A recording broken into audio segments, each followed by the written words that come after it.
The 2022 Wilczek Foundation Prizes in Dance celebrate artistic excellence and diversity of immigrant dance artists.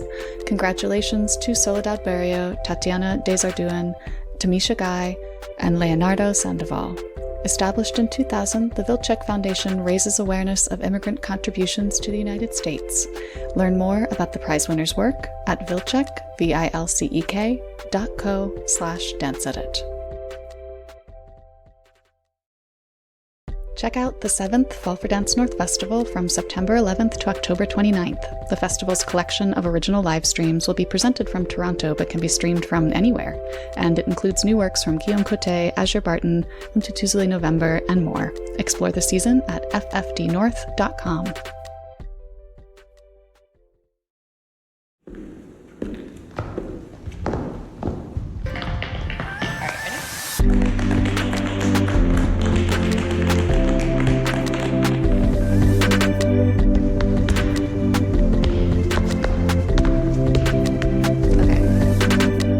Dance friends, and welcome to the Dance Edit podcast. I'm Margaret Fuhrer. And I'm Courtney Escoyne. We are editors at Dance Media, and in today's episode, we will discuss Luke Jennings' excellent piece about choreographer Liam Scarlett and how his story relates to a larger culture of abuse and silence within ballet. We will talk about a dance magazine article that unpacks the challenges that remain for conservative religious dancers, even as the dance world works to become more inclusive. And we'll get into the very epic new trailer for the West Side Story film. First, though, just a quick reminder to rate and review and subscribe to this podcast on your listening platform of choice. We always love hearing from you.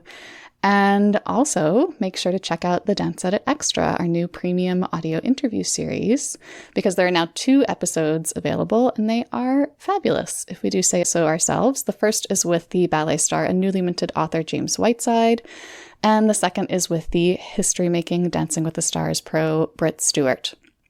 So the Edit Extra is actually only available on Apple Podcasts, so make sure you're subscribing to it there, or you can head to thedanceedit.com/podcast to find out a little more about it.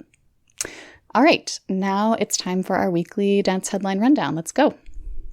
All right, so K-pop superstars BTS made appearances at the United Nations General Assembly in New York City earlier this week as youth ambassadors.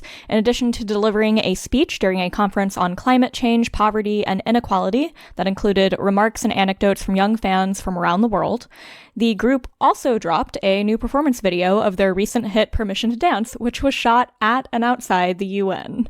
So various serious topics, but also really great dancing that came out of it. Just the best. I mean, the thought of like millions of young BTS fans who are now super tuned in to what's happening at the UN General Assembly, the power of cultural ambassadorship, it's very real. Love it. So Monday was a big day for Dance TV. The 30th season of Dancing with the Stars premiered. And yes, that's correct. It is the 30th 30 season. How? I know. It's still going. It was especially exciting to see JoJo Siwa take the floor with Jenna Johnson as the show's first same-sex partnership, of course. And hey, they also got the high score of the night, so that bodes well. And then that same evening, actually, the dance drama The Big Leap, which follows a diverse group of hopefuls auditioning for a dance reality show, that premiered over on Fox. So lots of dance returning to the screen as well as the stage these days.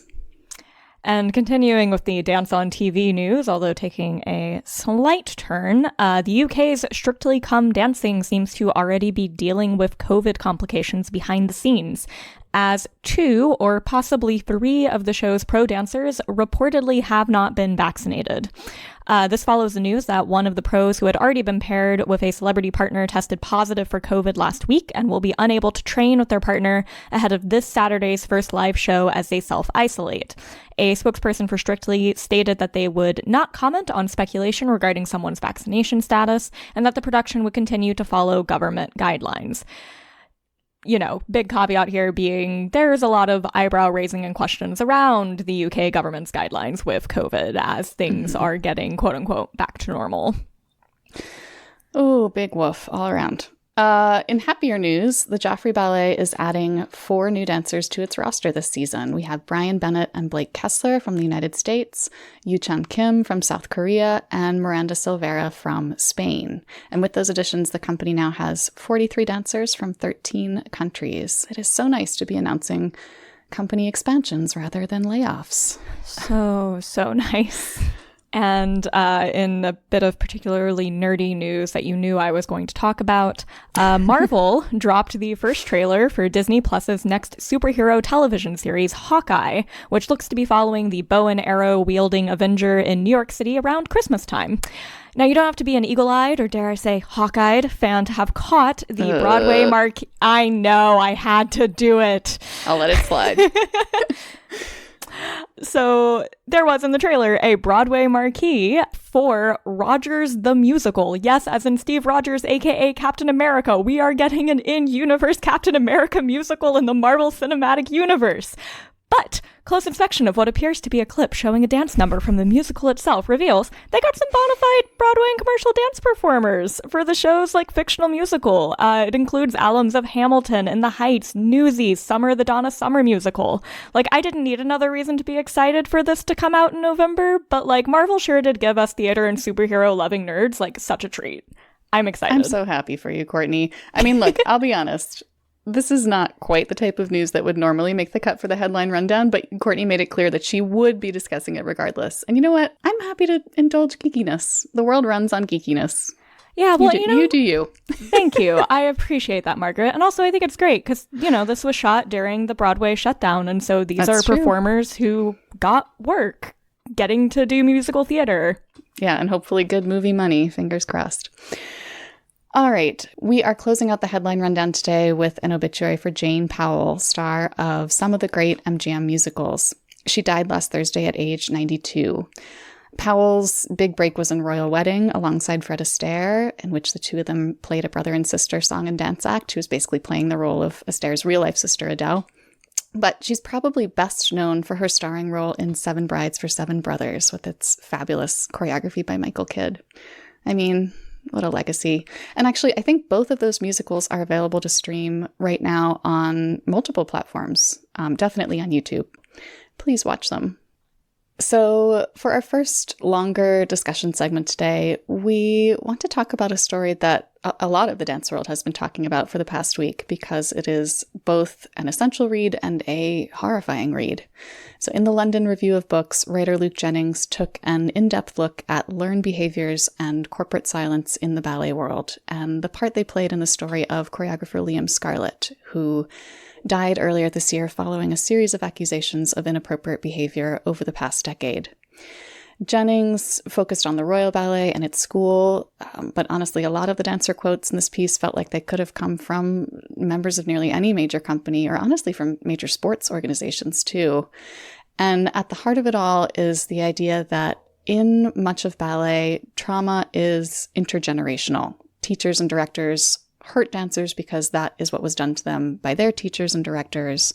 And then larger ballet institutions find ways to obscure or deny the part that they play in that cycle of trauma. I mean, it's an absolute doozy of a story. I felt like I had to sort of read it through my fingers, but everyone should read it. Yeah, not the least because Luke Jennings is a fantastic dance writer and reporter. Mm-hmm. There were a couple of really key salient points that I wanted to point out from this doozy of a story. The first is that every single source that Luke Jennings interviewed for this story asked for anonymity because no matter how removed they were from the Royal Ballet and the Royal Ballet School, there was concerns about possible repercussions about publicly talking about their experiences. The second was a quote that was getting circulated a lot on Twitter from a core member who also requested to be anonymous, who was at the Royal Ballet School roughly contemporaneously with Liam Scarlett. And this core member said that Scarlett was, quote, passed around like Manon. Everyone knew about it. Everything Liam was later accused of was done to him. It was learned behavior, end quote. It breaks the heart to hear that. I want to clarify that the piece did not mean to, and we do not mean to, belittle or undermine any of the claims of Scarlett's accusers here. Jennings is contextualizing bad behavior. He's not excusing it. Yeah. But yeah, oh man, that quote. And the piece does an especially good job articulating why the company's response was so frustrating to so many of us in the dance world. This whole suspending Scarlett, but also maintaining there were, quote, no matters to pursue after the investigation into his behavior. Jennings, I'm just going to read Jennings' quote there because he gets it perfectly. He had been found innocent and guilty at the same time, while the Royal Ballet, by some sleight of hand, had absolved itself of all responsibility.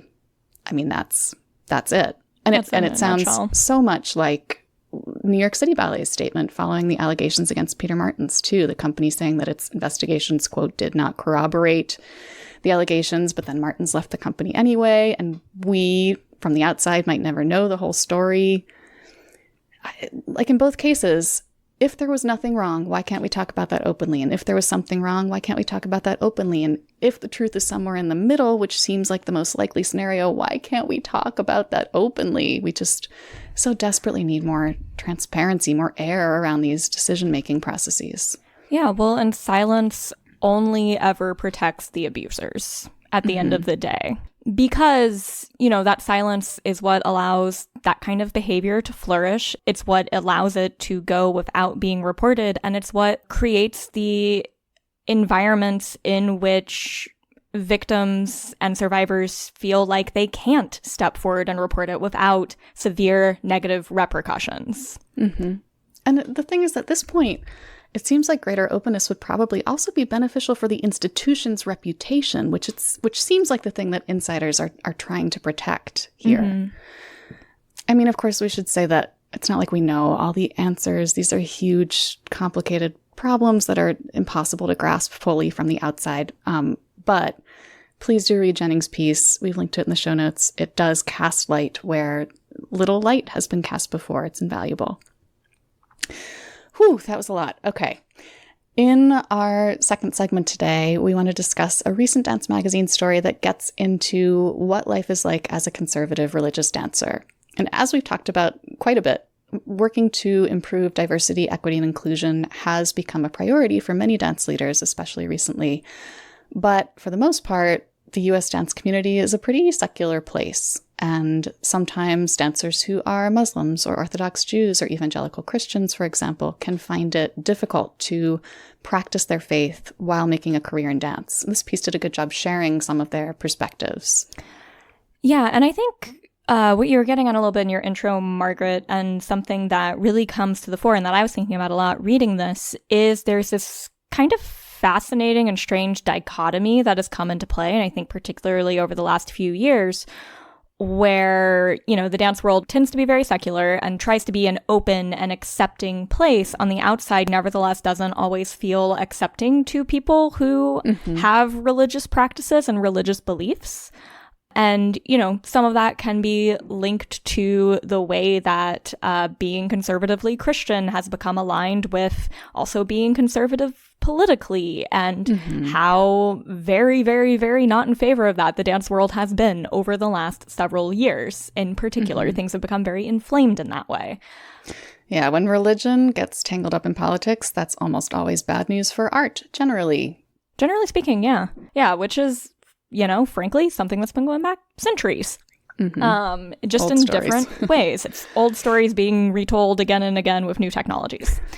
And so I think it's something that I think maybe a lot of us haven't necessarily thought about. The idea that we're trying to make the dance world a welcoming place for everyone, regardless of gender identity, sexual orientation, all of those things.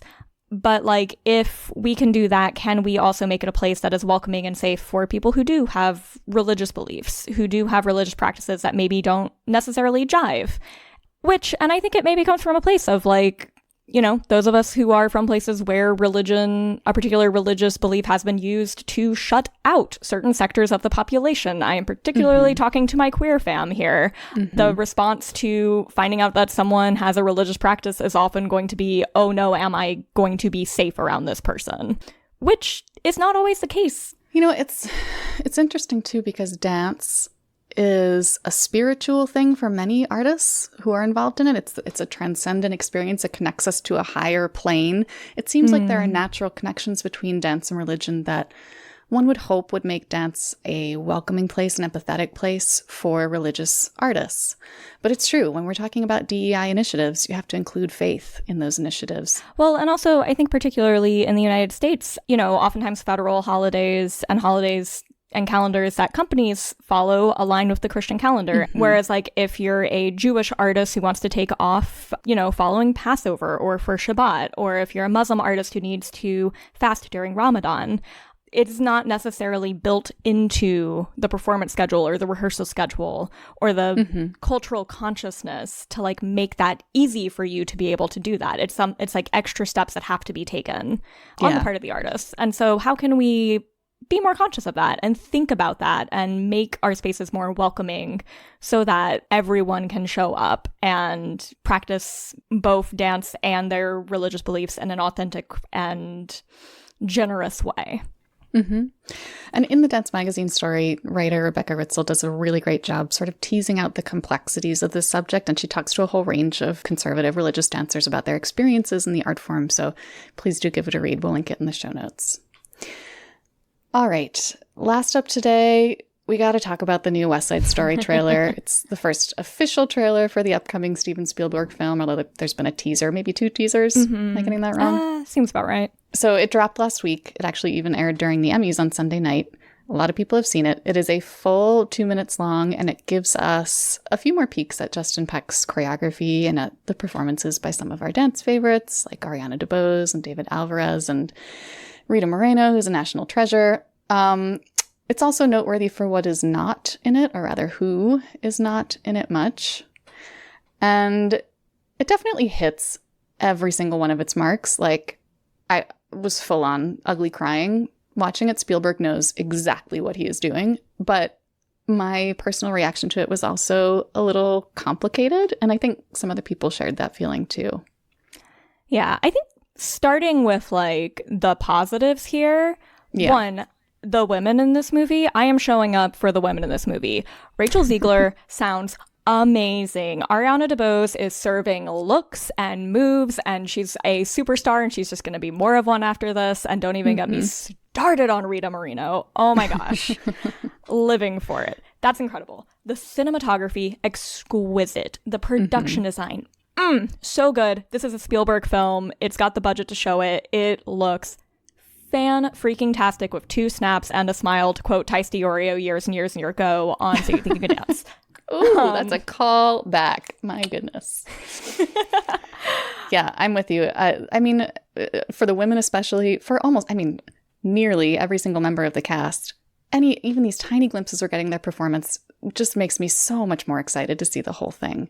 The one shot of Ariana DeBose with her eyes glistening, walking away from something that may or may not have been that devastating rape scene. Like, I was already crying. Then I was crying harder. Yep. It's so much. It's interesting to me that, Spielberg has said he's not remaking John Robbins' movie. This is his adaptation of the stage play. But it is almost startling. And I think I said this when we were talking about an earlier teaser too. It's startling just how strongly the colors and the costumes and the cinematography, and to an extent the location choices, evoke the older film. The homage is so, so clear. And from the little that we've seen of the choreography, it seems like that might be the case there too. It's going to feel super duper Robbins, probably with some smart updates, because Justin Peck is a smart choreographer. Yeah. Which we'll also say, like, and I've said it before and I'll say it again, when they said Justin Peck was doing the choreography for this movie, I was like, yes, correct choice. Like, as all of his work at New York City Ballet has shown, he is the clear spiritual successor as a choreographer to Jerome Robbins in terms of the way the dancers in his ballets relate to each other on stage, and the way he approaches sneaker ballets and incorporates jazz influences, et cetera, et cetera. I could go on for ages about this. So very smart choice of choreographer for this. Yeah, he understands that from the inside out, that whole way of moving. So starting to tilt a little bit negative now. The Hollywood Reporter called the trailer grandiose, which I thought was like the perfect bit of shade, just the tiniest bit of shade, because it is a huge, grand project. It deserves a big, epic trailer, and yet it is advertising its own greatness in a way that makes me feel vaguely anxious it's not going to live up to its own hype. And I mean, we have to talk about Ansel Elgort. Ansel Elgort. Yep. Because he's almost not in the trailer. You don't hear him sing. I think he says 3 lines. Yep. Is that deliberate, given that last year a woman alleged that he sexually assaulted her when she was 17? Yeah, well, and I know I saw some comments to the effect of like, hey, like, you know, when the Kevin Spacey news broke a couple years ago, they laid down cash to do reshoots in a film that was coming out so that Kevin Spacey was no longer in it. Why couldn't we do that with Ansel Elgort? Which I think studio finances, contracts, finances, particularly with the pandemic, I think there's a number of reasons why that probably was not the choice that was made, but it is fascinating to see a trailer cut where one of the leads is virtually not present whatsoever. Because I think what's intriguing, right, is that like the people who are paying attention to that and who are going to notice that are the ones who already know, like, oh, well, Ansel Elgort's in this. What the hell? Mm-hmm. Whereas the average audience who maybe doesn't know about all of that is not going to see this trailer and be like, where's Tony? Yeah, it wouldn't affect their perception of whether or not they were going to go see it. So it's like an attempt at trying to have your cake and eat it too, I think. Maybe. I don't know. Yeah, I think it's just this sense that we're all rooting so hard for this film. Just don't mess it up. Don't mess it up, people, please. Well, and here's the thing, is that, like, it's grandiose, yes. But I feel like if anyone, like, you know, like, of all our filmmakers, I'm kind of like, you know what? It's Spielberg. Oh, sure. He's got the track record. Like, if anyone can take a swing like this. And also, Tony Kushner did the screenplay, which is nuts. I forgot about that. I know. But it's Tony Kushner. And I felt like you could hear a little bit of that in the trailer, too. It's especially in, I think there's a line that Riff got that sounded like Tony Kushner trying to play into some Trump-era themes. The line about, I wake up to everything I know, either getting sold or wrecked or taken over by people I don't like. Yep. I was like, oh, that sounds like Kushner, and that sounds smart. That sounds like the kind of update that might make the film feel relevant in a way that it needs to sort of justify its own existence today. Well, and especially because, going back to the original film, the portrayal of Puerto Ricans in that film, righting some historical wrongs, yeah. Fingers crossed. Fingers so crossed. Especially because rooting for the performers, for the most part, so hard. Like, the theater people in this, the dancers in this, we are in your corner, rooting for you so hard. Yep. That is about it. And that is it for us this week, too. Thank you, everyone, for joining us. We will be back next week for more discussion of the news that's moving the dance world. Keep learning, keep advocating, and keep dancing. Mind how you go, friends.